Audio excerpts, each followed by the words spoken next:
Pour se préparer à la mairie de New York, Zoran Mamdani s'est entouré uniquement de femmes. Et il y en a une dont le nom a particulièrement retenu l'attention, Lina Khan. C'est sûrement la première fois que vous entendez son nom, et c'est normal. Par contre, il y en a qui la connaissent très bien et qui ne l'apprécient pas trop, ce sont les milliardaires. Lina Khan a 36 ans, et c'est l'ancienne présidente de la Federal Trade Commission, le gendarme américain de la concurrence. Entre 2021 et 2025, elle s'est attaquée aux géants de la tech et au monopole des grands groupes, qui favorisent l'inflation et le maintien des prix élevés. Du coup, aujourd'hui c'est bien simple, la Silicon Valley la déteste. Bon, ok, elle est pas très bien vue par les ultra-riches, mais c'est quoi le rapport avec Zoran Mamdani? Le nouveau maire de New York, il pense ça.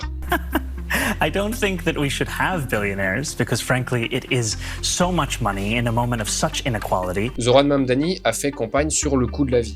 Il souhaite augmenter les impôts des entreprises de 11,5% et ceux des résidents new-yorkais gagnant plus d'$1 million par an de 2%. Et c'est là qu'entre en jeu Lina Khan.